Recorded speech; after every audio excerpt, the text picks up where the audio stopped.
On t'a menti depuis le début. On t'a fait croire que séduire, c'est compliqué. Qu'il faut être riche, qu'il faut être ultra beau, ou pire, qu'il existe des phrases magiques qui vont tout débloquer. C'est faux. La vérité, elle est beaucoup plus simple et beaucoup plus dure à accepter. Le problème, il n'est pas dehors. Il n'est pas chez les femmes. Il n'est même pas dans ton physique. Le problème, il est là, dans ta tête. C'est toi qui te bloque. C'est toi qui te mets la pression.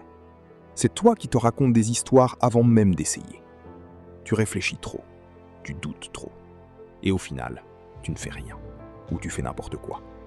Et après, tu dis que la séduction, c'est compliqué. Non, la séduction, ce n'est pas compliqué. C'est ton état d'esprit qui l'est devenu. Le vrai combat, il n'est pas externe, il est mental. L'erreur numéro 1, c'est que tu essayes trop. Tu veux trop bien faire, tu veux être intéressant, tu veux plaire, tu veux éviter l'erreur. Résultat, tu deviens quelqu'un de calculé.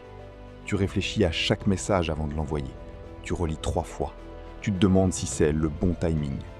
T'adaptes ta personnalité pour ne pas déranger. Et sans t'en rendre compte, tu t'éteins. Parce que quand tu es dans cet état-là, tu n'es plus spontané, tu n'es plus naturel. Tu es en train de jouer un rôle. Et ça, les gens le sentent immédiatement. Pas forcément consciemment, mais ils le sentent. C'est pour ça que plus tu forces, plus ça bloque. Plus tu veux contrôler, plus ça glisse entre tes doigts. Parce que tu n'es plus dans une énergie de liberté, tu es dans une énergie de besoin. Et une personne qui a besoin, ça met une pression invisible. Moi, j'ai fait exactement ça. Je faisais tout bien. Je suivais les conseils, je disais ce qu'il fallait dire. Je faisais attention à mon image. Franchement, si tu regardais de l'extérieur, tu te disais « Ok, ce gars sait ce qu'il fait ». Mais dans la réalité, zéro impact. Pourquoi ? Parce que tout était forcé. Je n'étais pas là pour connecter, j'étais là pour réussir. Et ça change tout. Parce que les gens ne réagissent pas à tes techniques. Ils ne tombent pas sous le charme de tes bons comportements. Ils réalisent à ce qu'ils ressentent quand ils sont avec toi. Si tu es tendu, ça se ressent. Si tu es en train de chercher validation, ça se ressent. Si tu es en train de performer, ça se ressent. Et ça casse tout. À l'inverse, quelqu'un qui est simple, posé, à l'aise, même sans faire parfait, passe beaucoup mieux. Pourquoi ? Parce que son énergie est claire. Il n'essaye pas de prendre quelque chose. Il est juste là. L'essentiel, ce n'est pas ce que tu fais qui te rend attirant. C'est l'énergie que tu dégages quand tu arrêtes de trop essayer. L'attraction, ça ne commence pas quand tu ouvres la bouche. Ça commence bien avant. Ça commence dans ta tête. Si à l'intérieur de toi, tu es insécure, si tu doutes de ta valeur, si tu es en train de chercher validation, ça se voit immédiatement. Même si tu essayes de cacher, même si tu souris, même si tu dis les bons mots, ton énergie parle pour toi. Et cette énergie, elle envoie un message clair. Je ne suis pas sûr de moi. Valide-moi. Et ça, c'est le pire positionnement possible. Parce que sans t'en rendre compte, tu te mets en position inférieure. Tu la mets sur un piédestal. Tu fais comme si elle valait plus que toi, comme si elle avait quelque chose que toi tu n'as pas. Du coup, tout ton comportement change. Tu fais plus d'efforts qu'elle, tu réfléchis plus qu'elle, tu investis plus qu'elle. Et tu espères que ça va créer de l'attirance. Mais ça fait l'inverse. Parce que l'attirance ne naît jamais dans le déséquilibre. Elle naît quand il y a une tension, un échange, un niveau égal. Pas quand une personne est en train de courir après l'autre. Et sois honnête 2 secondes. Si toi tu ne te respectes pas vraiment, si toi tu ne vois pas ta propre valeur, pourquoi quelqu'un d'autre le ferait ? Les gens te traitent rarement mieux que la manière dont tu te traites toi-même. Si tu te vois comme pas assez, tu vas agir comme quelqu'un de pas assez. Et ça va se ressentir dans tout. Ta posture, ton regard, ton ton, tes décisions. À l'inverse, quelqu'un qui est bien avec lui-même, qui n'est pas en train de quémander, qui sait qu'il a de la valeur sans avoir besoin de le prouver, ça se sent aussi. Et ça, c'est attirant. Pas parce qu'il fait plus, mais parce qu'il n'a rien à prouver. Si toi, tu ne te valorises pas, personne ne le fera. C'est là que ça devient intéressant. Plus tu veux absolument un résultat, moins tu l'obtiens. Et à l'inverse, moins tu n'en as besoin, plus tu deviens attirant. C'est un paradoxe, mais c'est réel. Parce que dès que tu veux trop quelque chose, ton comportement change. Tu te crispes, tu deviens stratégique, tu fais attention à tout, tu cherches à contrôler l'issue. Et encore une fois, ça se ressent. Tu n'es plus là pour vivre le moment, tu es là pour obtenir un résultat. Et ça crée une pression invisible. Maintenant, regarde la différence. Mec numéro 1. Il veut absolument un date. Donc il fait attention à tout. Il analyse chaque réaction, il essaye de bien faire. Mais au fond, il espère. Il attend. Il est en demande. Et ça le rend repoussant.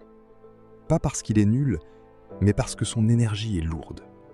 Mec numéro 2, il parle, il rigole, il est présent, il est détendu. Il n'est pas là pour gagner quelque chose. Il est juste là pour voir si ça clique. Résultat, il est naturel. Il n'a pas peur de dire ce qu'il pense, il ne suranalyse pas. Et ça, c'est attirant. Parce qu'il n'est pas en train de prendre, il est en train de partager. Et ça change tout. Le détachement, ce n'est pas « je m'en fiche de tout ». C'est « je suis bien, avec ou sans résultat ». Et ça, c'est une position de force. Parce que tu ne dépends plus de la réaction en face. Tu ne te vends plus. Tu ne te diminues plus. Être détaché du résultat, ce n'est pas perdre de l'intérêt. C'est gagner en puissance. Fais attention à ça. Quand on parle d'indifférence, on ne parle pas d'être froid. On ne parle pas d'ignorer. On ne parle pas de jouer au mec distant ou arrogant. Ça, c'est juste un rôle, et ça se voit.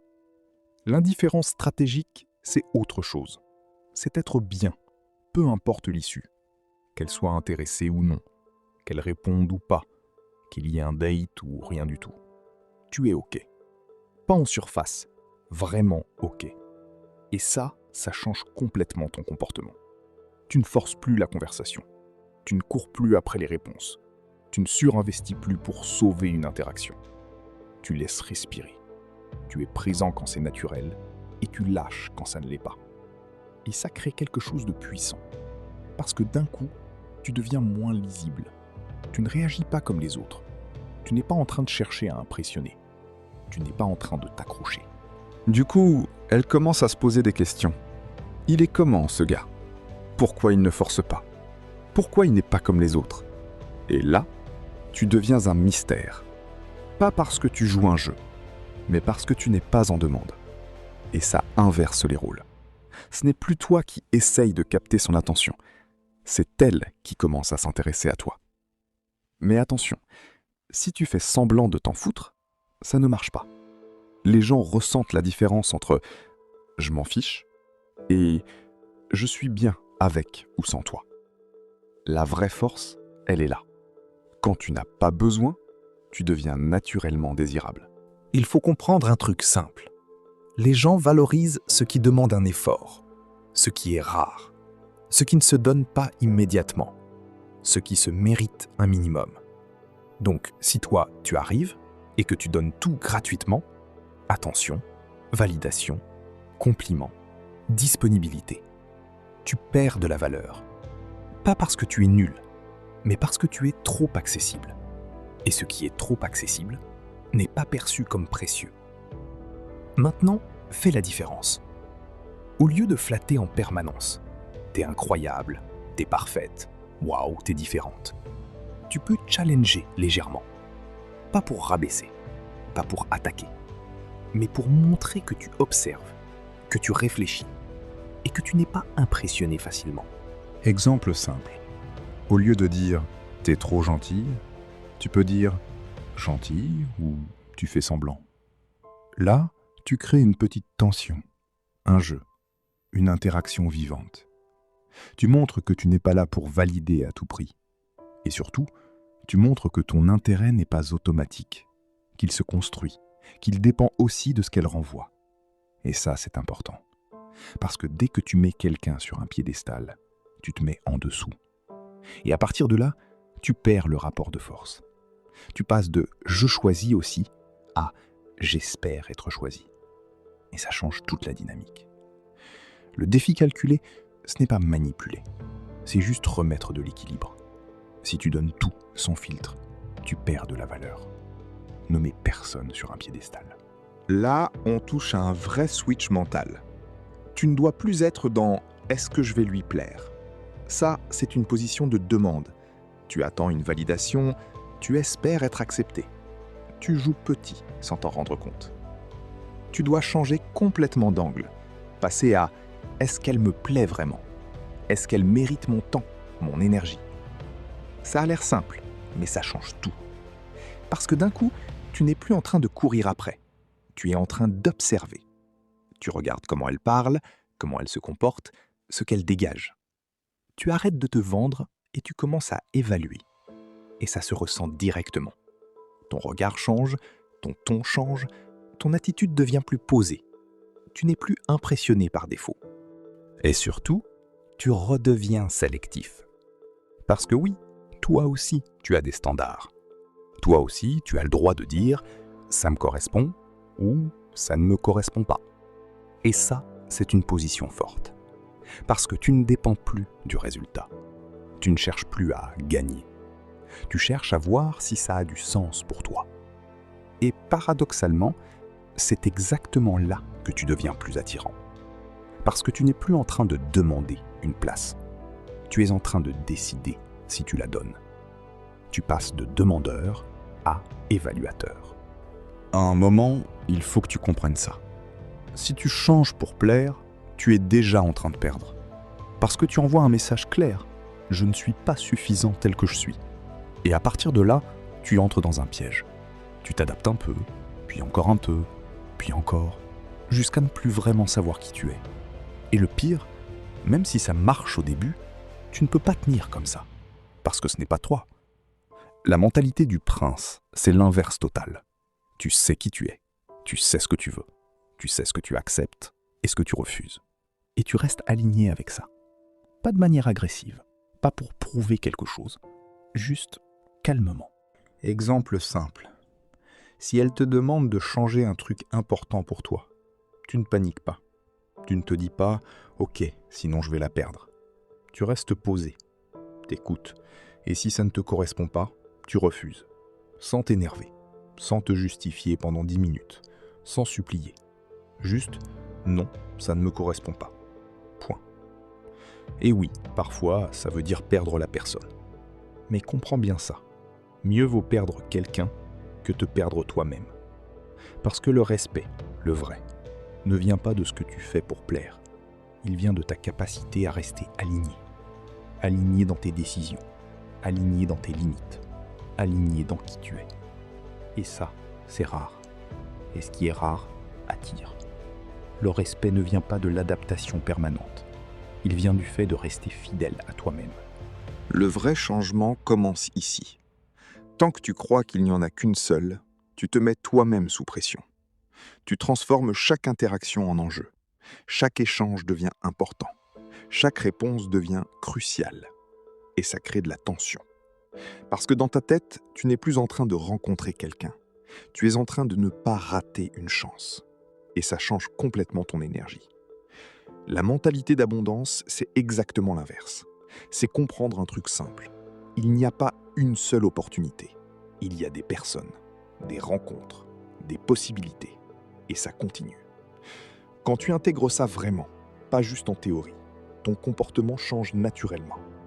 Tu deviens moins pressé, tu réagis moins, tu forces moins. Tu n'es plus dans l'urgence émotionnelle. Et c'est là que tout devient plus fluide. Parce que sans peur de perdre, tu redeviens naturel. Tu peux parler sans arrière-pensée. Tu peux partir si ça ne te convient pas. Tu peux rester si ça te plaît vraiment, sans pression. Et paradoxalement, c'est exactement ça qui rend plus attirant. Pas parce que tu joues un rôle détaché, mais parce que tu n'es plus en mode survie affective. Et ça se voit immédiatement. Le regard est plus calme, le ton est plus stable, les décisions sont plus simples. Le désespoir disparaît quand tu arrêtes de croire qu'il n'y a qu'une seule option et que tu passes en mode abondance mentale. À la fin, tout se résume à un changement simple, mais profond. Tu ne cherches plus de validation. Tu n'es plus là à essayer de prouver que tu vaux quelque chose. Tu n'es plus en train d'attendre une réaction pour te sentir bien. Tu offres ta présence. Tu es là, vraiment là. Pas en train de performer, pas en train de calculer. juste présent, stable, posé. Et ça change totalement la dynamique. Tu ne te demandes plus « est-ce qu'elle m'aime ?» parce que cette question te met en position basse dès le départ. Tu inverses le réflexe. Tu te demandes « est-ce que moi, je l'aime ? Est-ce que ça me correspond vraiment ?» Et là, ton centre revient vers toi.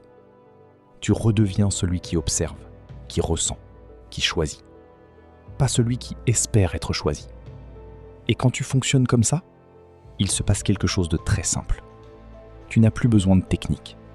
Tu n'as plus besoin de jouer un rôle. Tu n'as plus besoin de forcer quoi que ce soit. Parce que tu es aligné.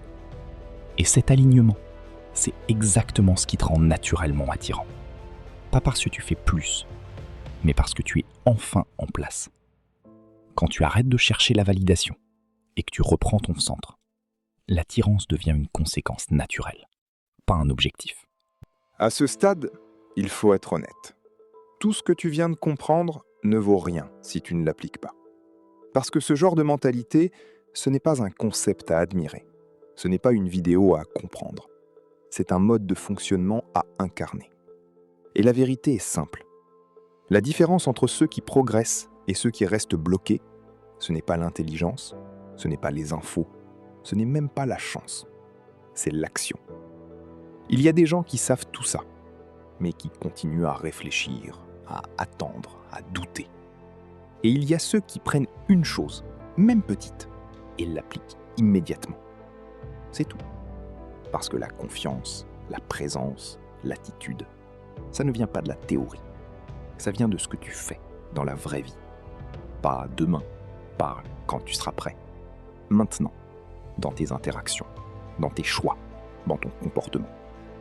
Et tant que